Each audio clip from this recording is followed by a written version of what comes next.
বিসমিল্লাহির রহমানির রহিম। আলহামদুলিল্লাহ ওয়াসসালাতু ওয়াসসালামু আলা রাসূলিল্লাহ। আমরা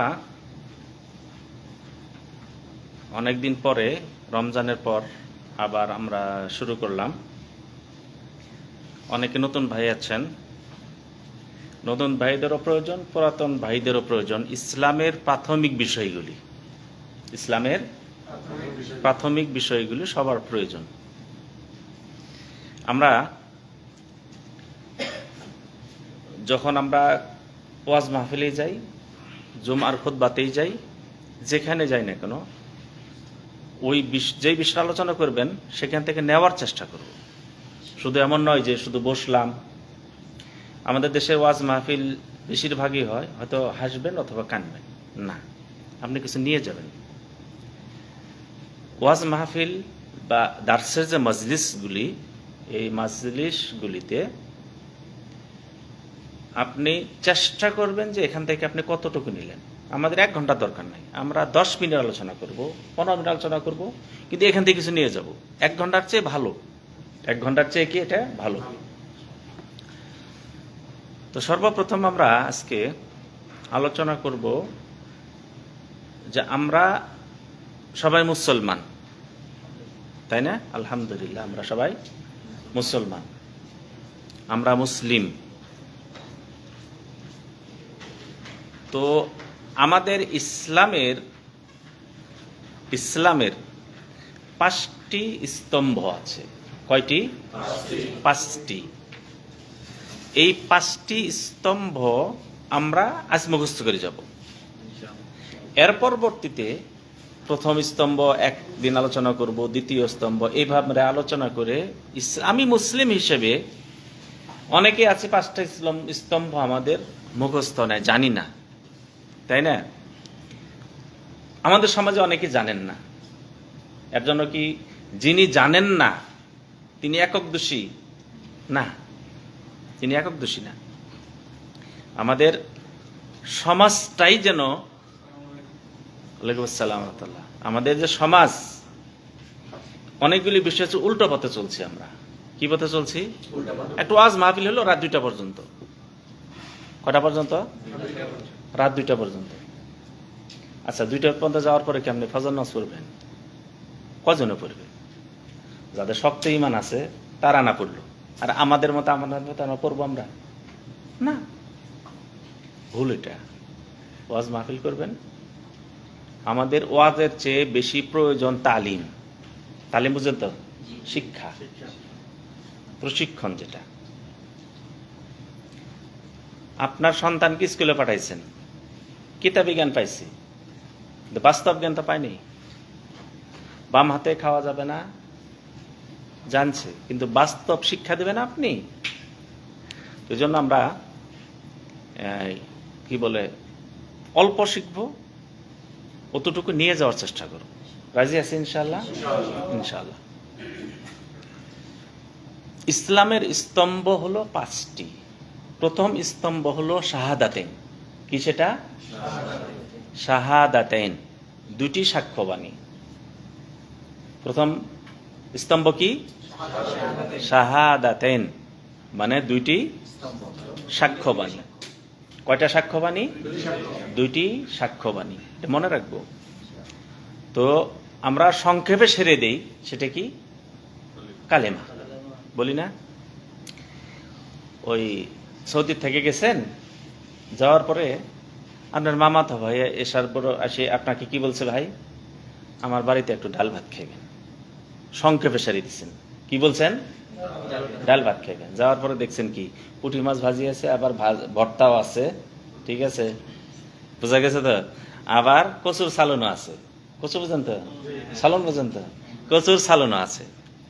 তো সংক্ষেপে সেরে দিচ্ছেন কি আপনি? কি ডাল ভাত খাইবেন। তো আমরাও অনেক সময় সংক্ষেপে সেরে দেই। প্রথম স্তম্ভ হলো কালেমা। কি বলি আমরা? কালেমা। কিন্তু আসল হবে শাহাদাতাইন। কি সেটা?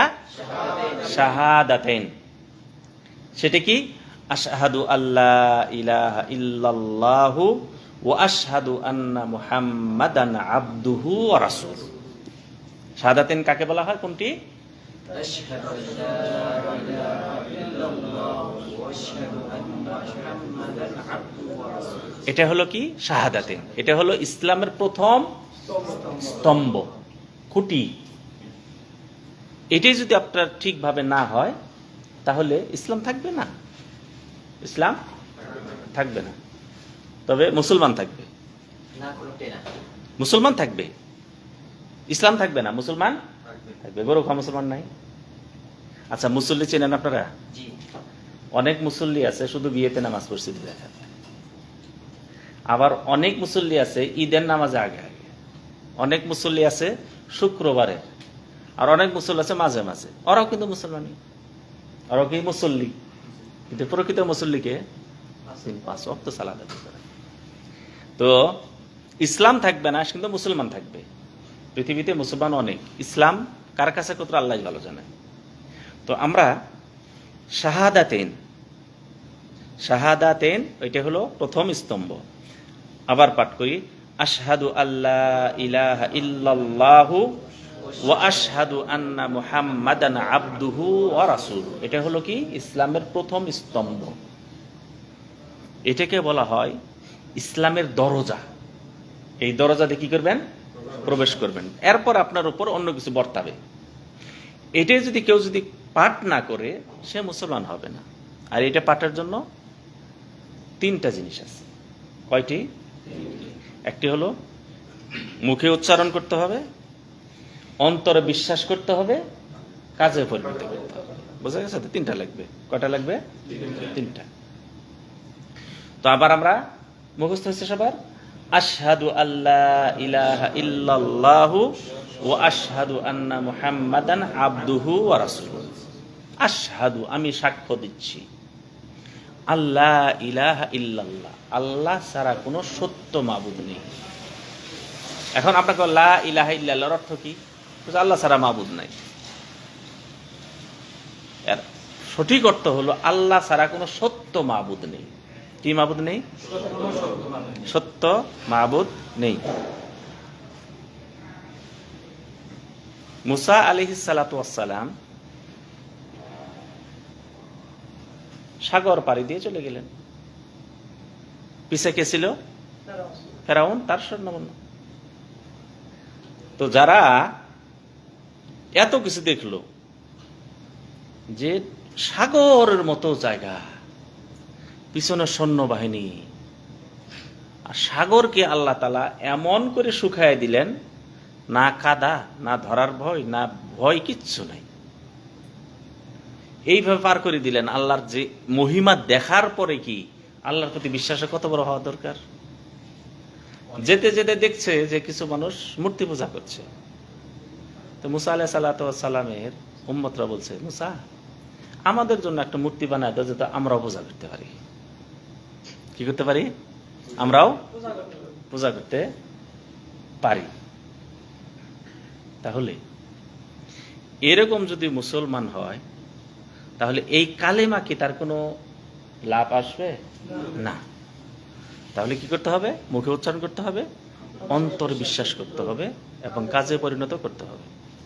এখন লা ইলাহা ইল্লাল্লাহ অর্থ হলো যে মানুষ কবর পূজা করে, মূর্তি পূজা করে, এই পূজা করে, সেই পূজা করে, কিন্তু প্রকৃত মুসলিম সে যখন পড়বে আশহাদু আল্লা ইলাহা ইল্লাল্লাহ, তখন সে একমাত্র আল্লাহ তাআলাকে প্রকৃত মাবুদ বলে স্বীকার করবে। আল্লাহ ছাড়া আর কারো ইবাদত করবে না। আল্লাহ ছাড়া আর কারো ইবাদত করবে না। ইবাদত করবে কার? একমাত্র আল্লাহ তাআলার। এরই অর্থ হলো কি? লা ইলাহা ইল্লাল্লাহ, আশহাদু আল্লা ইলাহা ইল্লাল্লাহ, আমি সাক্ষ্য দিচ্ছি আল্লাহ ছাড়া কোনো সত্য মাবুদ নেই। মিথ্যা মাবুদ বহুত আছে। মিথ্যা মাবুদ কি? বহুত আছে, কিন্তু সত্য মাবুদকে একমাত্র আল্লাহ তাআলা। ওয়া আশহাদু আন্না, এবং আমি আরো সাক্ষ্য দিচ্ছি মুহাম্মাদান আবদুহু ওয়া রাসূলুহু, নিশ্চয়ই মুহাম্মদ সাল্লাল্লাহু আলাইহি সাল্লাম আল্লাহর বান্দা এবং রাসূল। আগে কি? আল্লাহর বান্দা, তারপরে কি? আল্লাহর রাসূল। বোঝা গেছে? কেন বান্দা? অনেকে আছে মুহাম্মদ সাল্লাল্লাহু আলাইহি ওয়াসাল্লামকে আল্লাহর আসনে বসিয়ে দিয়ে থাকে। বলে না, আল্লাহর ধন নবী পাইয়া নবী গেলেন গায়েব হইয়া, আর নবীর ধন খাজা পাইয়া বসে আছে আজমিরে, বলে না? কিন্তু আপনি যদি প্রকৃত মুমিন হন তাহলে বলবেন কি, আমি সাক্ষ্য দিচ্ছি আল্লাহ তাআলা তিনি একজন বান্দা। তিনি কি? আল্লাহ তাআলার একজন বান্দা। সুপারিশ তিনি করবেন, কিন্তু সুপারিশ আল্লাহর অনুমতি নিয়ে তারপরে করবেন। কেমন সুপারিশ করবেন? কিয়ামতের দিন সবাই পেরেশানিতে থাকবে, তখন আল্লাহ নবী সাল্লাল্লাহু আলাইহি সাল্লাম এর আগে আদম আলাইহিস সালাম, নূহ আলাইহিস সালাতু ওয়াস সালাম, এইভাবে আস্তে আস্তে মুহাম্মদ সাল্লাল্লাহু আলাইহি সাল্লামের যখন আসবেন, তিনি সুপারিশ করবেন না। কি করবেন? তিনি সেজদায় পড়ে যাবেন। এরপরে সেজদায় যাওয়ার পর আল্লাহ তাআলা বলবেন যে তুমি মাথা উঠাও, সুপারিশ করো, তোমার সুপারিশ গ্রহণ করা হবে, চাও তোমাকে দেওয়া হবে। আল্লাহ তাআলা অনুমতি দিবেন। তাহলে সুপারিশ আমরা চাইবো কার কাছে? আল্লাহর কাছে। নবীর কাছে চাইবো? আল্লাহর কাছে চাইবো। তিনি করবেন, আল্লাহ তাআলা অনুমতি নিয়ে করাবেন, কিন্তু চাইবো কার কাছে?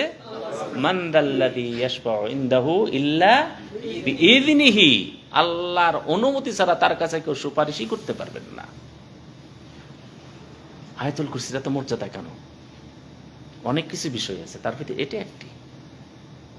প্রত্যেক ফরজের পর কেউ যদি আয়াতুল কুরসি এবং সূরা ইখলাস পাঠ করে, তার জান্নাতে যাওয়ার বাধাই শুধু মৃত্যু, সে জান্নাতি। এত মর্যাদাপূর্ণ। কারণ হলো সেখানে সত্যকে আপনি কি করলেন? সাক্ষ্য দিলেন, সত্যের সাক্ষ্য দিলেন, সত্যের সাক্ষ্য দিলেন। তাহলে আল্লাহ, আমি আরো সাক্ষ্য দিচ্ছি মুহাম্মদ সাল্লাল্লাহু আলাইহি সাল্লাম আল্লাহর বান্দা এবং রাসূল।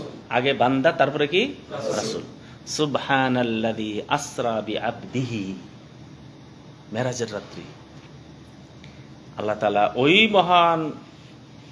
মহামান্বিত পবিত্র আল্লাহ, যিনি তার বান্দাকে অল্প রাত্রের ভিতরে তিনি সফর করাইলেন মক্কা থেকে বাইতুল মাকদাস, তারপরে তিনি মেরাজে নিয়ে গেলেন। ঠিক আছে?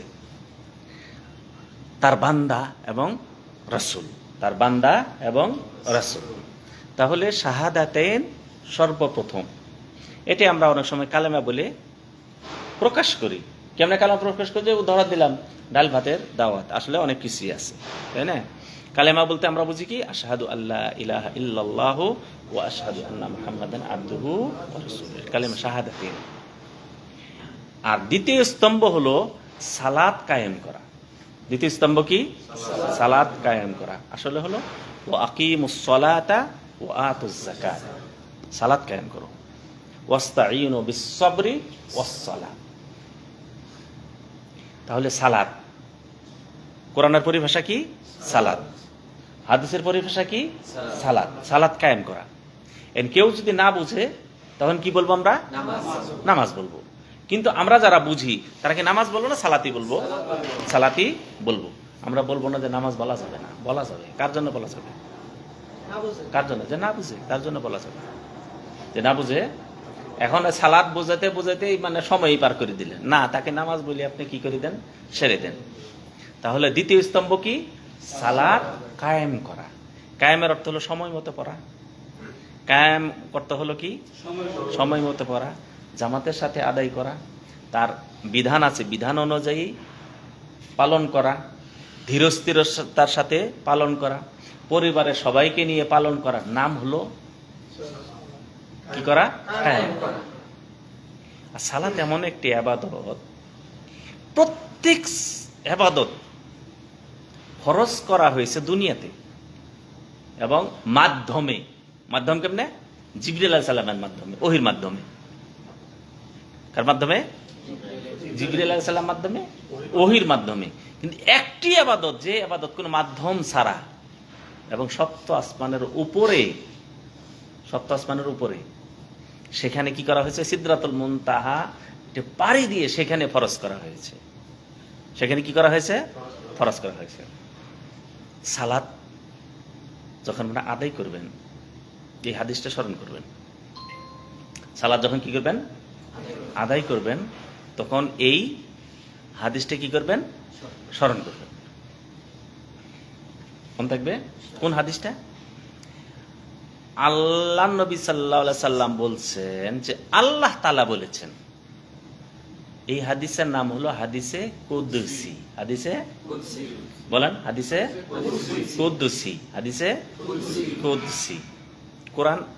কোরআনের মর্যাদা না, কোরআনের মর্যাদা না, কোরআন থেকে আলাদা। আল্লাহ তাআলা বলছেন যে আমি সালাতকে দুই ভাগে ভাগ করেছি। সালাত কয় ভাগে ভাগ করেছেন আল্লাহ তাআলা? দুই ভাগে। সালাত অর্থাৎ সালাতে যখন সূরাতুল ফাতিহা তেলাওয়াত করা হয়, এটাকে আল্লাহ তাআলা দুই ভাগে ভাগ করেছেন। সূরা ফাতিহাকে আল্লাহ কি বলছেন? সালাত বলেছেন। সূরা ফাতিহা কি বলেছেন? সালাত। আল্লাহ নবী সাল্লাল্লাহু আলাইহি সাল্লাম বলছে সূরাতুস সালাত, মানে সূরাতুল ফাতিহা। সূরা ফাতিহার অনেক নাম, সূরাতুল ফাতিহা, সূরাতুশ শিফা, সূরাতুল কানজ, সূরাতুল কানজ, সূরাতুস সালাহ। বুঝা গেছে? অনেক নাম আছে, 27টা নাম আছে, আরো বেশি হইতে পারে। সূরাতুদ দুআ। তো যাই হোক, এই সূরাতুল ফাতিহাকে যখন বান্দা সালাতে যখন পড়ে, এটাকে আল্লাহ তাআলা দুই ভাগে ভাগ করেছেন। কয় ভাগে? এবং আল্লাহ তাআলা বলছেন একটা আমার জন্য, একটা বান্দার জন্য। তাহলে এখানে বন্ধনটা দেখেন, এই বন্ধনটা দেখেন। সালাতে যখন দাঁড়াবেন, সূরা ফাতিহা যখন আপনি তেলাওয়াত করবেন, তখন আল্লাহ তাআলা বলছেন যে এটাকে দুই ভাগে, একটা আমার জন্য, একটা বান্দার জন্য। বন্ধনটা দেখেন। সালাত ফরজ করা হয়েছে কোথায়? সিদরাতুল মুনতাহা পার হয়ে, সিদরাতুল মুনতাহা পার হয়ে আরো অনেক দূরে, আরো কি অনেক দূরে, আরো অনেক উপরে, মাধ্যম ছাড়া। ওই সালাত যখন আপনি মানে আপনি যখন তেলাওয়াত করবেন, যখন পড়বেন, তখন তার সাথে আপনিও তার সাথে কথা বলছেন, চাচ্ছেন, তিনি উত্তর দিচ্ছেন মাধ্যম ছাড়া। আল্লাহ তাআলা বলেন আমার বান্দা যখন পড়ে আলহামদুলিল্লাহি রাব্বিল আলামিন, আল্লাহ তাআলা বলেন আমার বান্দা আমার প্রশংসা করছে। সঙ্গে সঙ্গে মাধ্যম দরকার নাই। কি না এখানে? মাধ্যম নাই। যখন আপনি সালাতে দাঁড়াইলেন, আপনি কে সেটা দেখার বিষয় না, কি মানে আপনি কি পড়া আছে তার বিষয় না, আপনি কালো না ধলো সেটাও বিষয় না। আপনি সালাতে দাঁড়িয়ে যখন সূরাতুল ফাতিহার একটা করে আয়াত তেলাওয়াত করছেন, আল্লাহ তাআলা সঙ্গে সঙ্গে আপনার উত্তর দিচ্ছেন, কথা বলছেন। কেননা সালাত আল্লাহ তাআলা সরাসরি আল্লাহ নবী সাল্লাল্লাহু আলাইহি সাল্লামের উপর সরাসরি তিনি কথোপকথন করে তিনি কি করেছেন? ফরজ করেছেন। সেই সালাত যখন আদায় করবেন, ওইভাবে আল্লাহ তাআলা আপনার সাথে কথা বলছেন। আপনি যখন বলছেন আলহামদুলিল্লাহি রাব্বিল আলামিন, আল্লাহ তাআলা বলছেন আমার বান্দা আমার প্রশংসা করছে। আর যখন আর রহমানির রহিম, আল্লাহ তাআলা বলেন আমার বান্দা আমার গুণগান গাইছে। যখন বলি মালিকি ইয়াউমিদ্দিন, তখন আল্লাহ বললে আরে আমার বান্দা যে সালাত আদায় করছে, সূরা ফাতিহা যে তেলাওয়াত করছে, এখানে তার জীবনের চাওয়া পাওয়া যা আছে সবকিছু আমার কাছে সঁপে দিয়েছে। সে আমার এখন কি সঁপে দিয়েছে? সবকিছু আমার কাছে সঁপে দিয়েছে। যে কিয়ামতের দিন আমার কাছে যা জীবনে যা করবে এবং কিয়ামতের দিন আমার কাছে যে হিসাব দিতে হবে, সেটা সে স্বীকৃতি জানাচ্ছে মালিকি ইয়াউমিদ্দিন। বিচার দিবসের তুমি মালিক, কিয়ামত দিবসের মালিক, হাসরের মালিক আল্লাহ। তোমার কাছে গিয়ে আমার সবকিছু আবার কি করতে হবে, এগুলি হিসাব দিতে হবে, এগুলি আমি স্বীকার করে নিলাম আল্লাহ। তাহলে সূরাতুল ফাতিহা যখন আপনি তেলাওয়াত করছেন, আল্লাহ তাআলা কোনো মাধ্যম ছাড়া আপনার প্রতিটি আয়াতের জবাব দিচ্ছেন। এবং যখন আপনি তেলাওয়াত শেষ করলেন সূরাতুল ফাতিহা, তখন আল্লাহ তাআলা বলেন ওয়ালি ওয়াহাদ আলী আব্দি, আমার বান্দার জন্য, ওয়ালি আব্দি মাসাল, আমার বান্দা যা চাবো আমি দিব আমি। এই জন্য সূরাতুল ফাতিহার অনুবাদটা আপনি জানবেন। সবার কাছে অনুরোধ কি, সূরা ফাতিহার অনুবাদটা জানবেন। আপনি কোরআন থেকে জানতে পারেন, বাংলা কোরআন আছে, মোবাইল থেকে জানতে পারেন, যেভাবে জানেন না কেন, সূরাতুল ফাতিহার অনুবাদটা যদি জানেন, তাহলে আপনার কাছে নামাজের যে মাধুর্যটা পাবেন, নামাজের যে স্বাদটা পাবেন, যে জানেন না ওই স্বাদটা উনি পাবেন না। আল্লাহ তাআলা প্রতিটি জবাব দেওয়ার পরে কি বলছেন, ওয়ালি আবদি মাসাল, তখন আমরা বলি আমিন। আল্লাহ নবী সাল্লাল্লাহু আলাইহি ওয়াসাল্লাম বলছেন, যখন ইমাম সূরাতুল ফাতিহা শেষকে ওয়ালাদ-দাল্লিন পাঠ করে, অন্য হাদিস আসছে যখন ইমাম সাহেব যখন আমিন বলে তখন ফেরেশতারাও আমিন বলে। হাজিরি ফেরেশতারাও কি করে? আমিন বলে। ফাইন্নাহু মান ওয়াফাকা তামিনাহু তামিনাল মালাইকাতি গুফিরা লাহু মা তাকাদ্দামা মিন দামবিহি। ইমাম ফেরেশতাদের আমিনের সাথে যদি ওই মুসল্লির আমিন যদি মিলে যায় তাহলে অতীত জীবনের সমস্ত গুনাহ মাফ করে দেওয়া হবে। সুবহানাল্লাহ। সূরা ফাতিহা আর কোরআন তিলাওয়াত এবং সালাতটা কি বিষয়তে বুঝতে পারছি আমরা?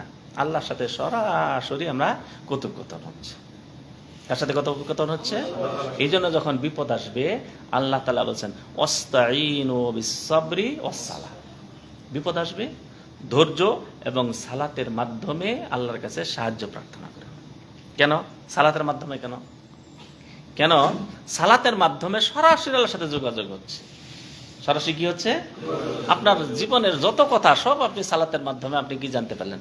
আর সূরাতুল ফাতিহার অনুবাদটা যদি আপনি জানেন তাহলে আপনি বুঝতে পারবেন যে সালাতে আপনি কি আপনি আল্লাহর কাছে প্রার্থনা করছেন। জীবনে মরণে যা কিছু প্রয়োজন রয়েছে, দুনিয়ার প্রয়োজন, আখিরাতে প্রয়োজন, হাসরের ময়দানে প্রয়োজন, পুলসিরাত পাড়ি দেওয়ার প্রয়োজন, যেখানে আপনার কি বলে হিসাব নেওয়া হবে সেই প্রয়োজনের সময়, এবং আপনার যখন দাড়িপাল্লা যখন আপনার নেকি বদি যখন কি করা হবে, ওজন করা হবে সেই প্রয়োজন, জান্নাতে যাওয়ার প্রয়োজন, জাহান্নাম থেকে বাঁচার প্রয়োজন, সূরাতুল ফাতিহাতে সবকিছু আমরা সেখানে আমরা চাচ্ছি। এমন কিছু নাই যে সূরা ফাতিহা আমরা চাই নাই, সবকিছু চাচ্ছি দুনিয়া এবং আখিরাতে। দুনিয়া এবং আখিরাতে যাহা কিছু প্রয়োজন রয়েছে সব আমি কি পাচ্ছি? সূরাতুল ফাতিহাতে চাচ্ছি। এটার নাম হলো সালাত। এর নাম কি? সালাত। আপনার কিছু প্রয়োজন রয়েছে, আল্লাহ নবী সাল্লাল্লাহু আলাইহি ওয়াসাল্লাম বলছেন কারো যদি কোনো প্রয়োজন হয় সুন্দর করে সালাত মানে ওযু করার পরে কারোর সাথে কথা না বলে 2 রাকাত সালাত আদায় করার পর আল্লাহর কাছে চাইবে, আল্লাহ তাআলা অবশ্যই তাকে দান করবেন। আর সবচেয়ে উত্তম হলো আপনি যখন সেজদাতে যাবেন, সেজদাতে গিয়ে আপনি আল্লাহর কাছে চাইবেন। আরবিতে জানা নেই, আপনি বাংলাতেই আপনি চাইতে পারবেন। কেননা আল্লাহ নবী সাল্লাল্লাহু আলাইহি সাল্লাম বলছেন যে বান্দা সবচেয়ে নিকটতম হয় বা আল্লাহর যখন সে সেজদা অবস্থায় থাকে, আর সেজদা অবস্থায় তুমি বেশি বেশি দোয়া করবে, এবং এইটা হলো দোয়া কবুলের একটা বিশেষ এবং উত্তম মুহূর্তের ভিতর একটি। বিপদ আছে, সবচেয়ে উত্তম হলো আল্লাহ নবী সাল্লাল্লাহু আলাইহি সাল্লাম বলছেন যখন রাত্রি 3 ভাগের 1 ভাগ বাকি থাকে, শেষ রাত্রে, তখন আল্লাহ তাআলা দুনিয়ার আকাশে নেমে এসে বান্দাদেরকে আহ্বান করতে থাকে, বান্দা তুমি চাও তোমাকে আমি দান করব, কে আমার কাছে আমি ক্ষমা চাও ক্ষমা করে দিব। দেখেন সালাতে মসজিদ থেকে যখন সালাতের জন্য আজান দেওয়া হয়, মুয়াজ্জিন সাহেব আজান দেন, ডাকেন কার পক্ষ থেকে? আল্লাহর পক্ষ থেকে। হাইয়া আলাস সালাহ, হাইয়া আলাল ফালাহ, কার পক্ষ থেকে ডাকেন? আল্লাহর পক্ষ থেকে। কিন্তু শেষ রাত্রিতে স্বয়ং আল্লাহ আপনাকে ডাকেন। শেষ রাতে কি ডাকেন? স্বয়ং আল্লাহ আপনাকে ডাকেন, কি আছো চাও আমি কিছু দিব। সেই সময়কালে 2 রাকাত সালাত আদায় করেন, সুন্দর করে ওযু করে সালাত আদায় করে আল্লাহর কাছে চান, সেজদাতে বেশি করে চান, সেজদার পরে হাত তুলে মোনাজাত করেন। আর আমরা মনে করি কি হাত তুলে মোনাজাত না করে সালাতই পূর্ণ হলো না। না, পর্যায়ে আছে। যেটা আমরা করি সেটা রাসূল করেননি, আর যেটা রাসূল করেছে সেটা আমরা করি না। উমরাতে যাই না, কয়জন হাত তুলে মোনাজাত করি? উমরাতে 3 জায়গা আছে হাত তুলে মোনাজাত করার। কয় জায়গা? 3 জায়গা। আর হজে হলো 7টা জায়গায়। হজে কয় জায়গায় হাত তুলে মোনাজাত করতে হয়? 7 জায়গায়। তো হজেরটা হলে উমরাতেও চলে আসবে। 7 জায়গার ভিতরে এক জায়গা হলো প্রথম আরাফাতের ময়দানে। কোন ময়দান?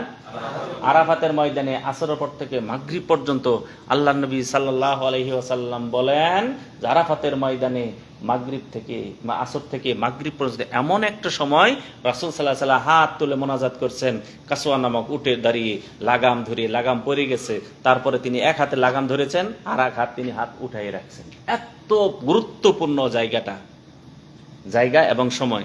আমরা যারা আরাফাতের ময়দানে যান, আরাফাতের দিনে আমরা বেশি বেশি দোয়া করব, এবং আরাফাতের ওই সময়টাকে আমরা কি করব? কাজে লাগাবো। আরাফাতের ময়দান। দ্বিতীয় হলো মুজদালিফায়, ফজরের পর। দ্বিতীয় কি? মুজদালিফায়। তৃতীয় হলো যখন কঙ্কর নিক্ষেপ করব। কোথায়? কঙ্কর নিক্ষেপের পরে। কঙ্কর নিক্ষেপের পরে। তারপরে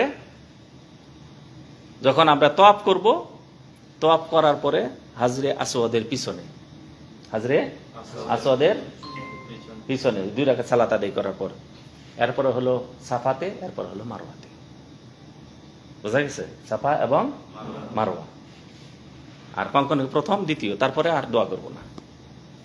কঙ্কন করছেন 2টা, আরাফাতের ময়দান, মুজদালিফা, কঙ্কর 1, কঙ্কর 2, তারপরে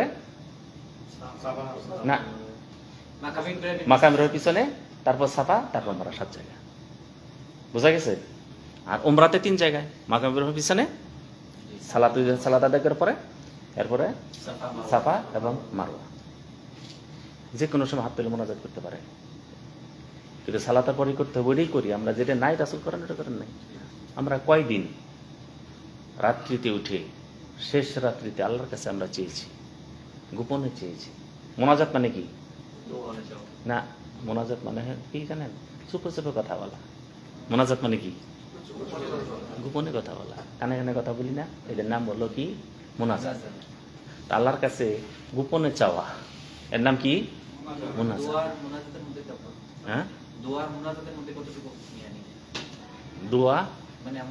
দোয়া হলো আমরা এমনি একই, অনেক সময় একই আসে, অনেক সময় পার্থক্য হয়ে যায়। দোয়া যে কোনো দোয়া পড়তে পারি আমরা। লা ইলাহা ইল্লাল্লাহ, এটা একটা দোয়া। আল্লাহ নবী সাল্লাল্লাহু আলাইহি সাল্লাম বলছেন, সবচেয়ে উত্তম দোয়া হলো ওই দোয়া যেই দোয়াটি সমস্ত নবী রাসূল পড়েছেন, আমিও পড়েছি। এটা হলো আরাফাতের দোয়া, লা ইলাহা ইল্লাল্লাহু ওয়াহদাহু লা শারীকা লাহু লাহুল মুলকু ওয়া লাহুল হামদু ওয়া লা কুল্লি শাইইন। এটা হলো দোয়া, আল্লাহর কাছে চাইলাম। ঠিক আছে? আর মোনাজাত হলো বিশেষ কিছু সামনে রেখে আল্লাহর কাছে চুপে চুপে চাইলাম।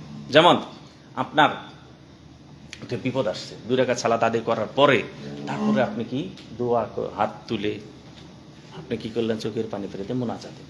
এটার নাম কি? মোনাজাত। আর দোয়া শেখেল আম, মানে সবই দোয়া। রব্বানা আতিনা ফিদ দুনিয়া, এটা বললাম, এটা দোয়া। লা ইলাহা ইল্লাল্লাহ দোয়া, এটাও কি? দোয়া। যাই হোক, তাহলে সালাত প্রথম স্তম্ভ কি? শাহাদাতেন। দ্বিতীয় স্তম্ভ কি? সালাত কি? আদায় করা না কায়েম করা? কায়েম করা। মনে থাকলো? তাহলে আমরা এই 2টা আজকে আমরা মুখস্থ করলাম। প্রথমটা কি? শাহাদাতেন। দ্বিতীয়টা কি? হ্যাঁ, সালাত কায়েম করা। সালাত কায়েম করার অর্থ হলো কি? ওযু যেন সুন্দর হয়, সালাতটা যেন রাসূলের পদ্ধতিতে হয়, সালাতের ওয়াজিব, রুকন, এগুলি সব কিছু দেখা, আর জামাতের সাথে আদায় করা। যদি কোনো প্রকার সমস্যা না থাকে, এমন জিনিস, মানে এমন সময় আছে যেখানে আপনি জামাত না পড়লেও চলবে। সফর অবস্থায় আছেন, বিপদে আছেন, ঠিক আছে, অসুস্থ অবস্থায় আছেন। এরপরে আপনার পরিবারের সবাইকে নিয়ে সালাত আদায় করা, পরিবারের সবাইকে সালাতের আদায়ের নাম হলো সালাত কায়েম করা। তাহলে দ্বিতীয় রকম কি? সালাত কায়েম করা। এখন এটা কি নামাজ বলা যাবে কিনা? নামাজ বলা যাবে, কিন্তু উত্তম কোনটি? সালাত। এখন প্রথম রুকন আমরা বললাম শাহাদাতেন। কালেমা বলা যাবে? যাবে। আপনার জন্য যাবে না, যারা সাধারণ তাদের জন্য বলা যাবে। বোঝা গেছে তো? আপনার জন্য বলা যাবে না, কিন্তু আপনি জানেন। আপনি কি জানেন? আপনার জন্য বলা যাবে না, আপনার জন্য বলা যাবে না।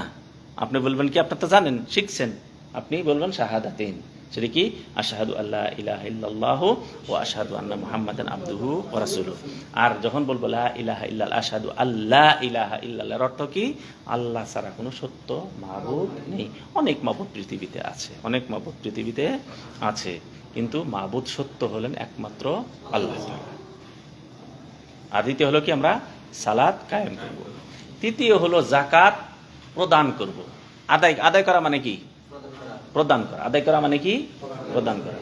মানে যাকাত আমরা দিয়ে দিব।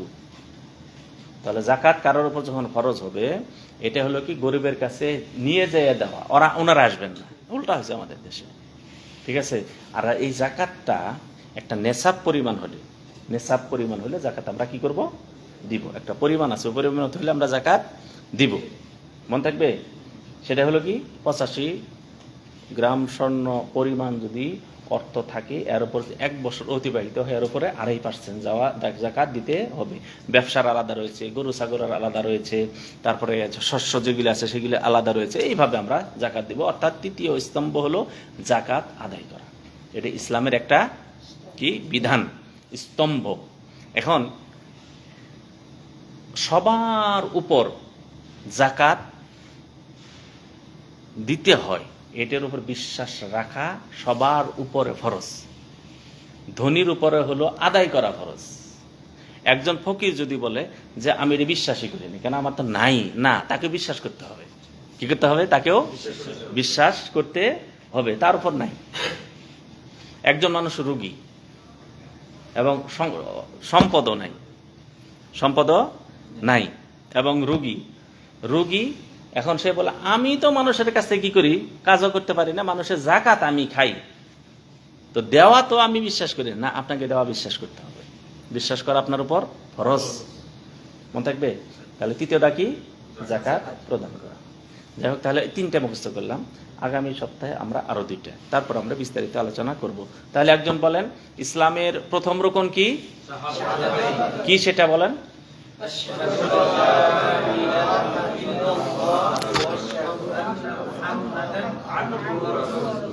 দ্বিতীয় রুকন? তৃতীয় রুকন? ইনশাআল্লাহ মুখস্থ হলো। আল্লাহ তাআলার কাছে দোয়া করে আল্লাহ রাব্বুল আলামিন যেন আমাদের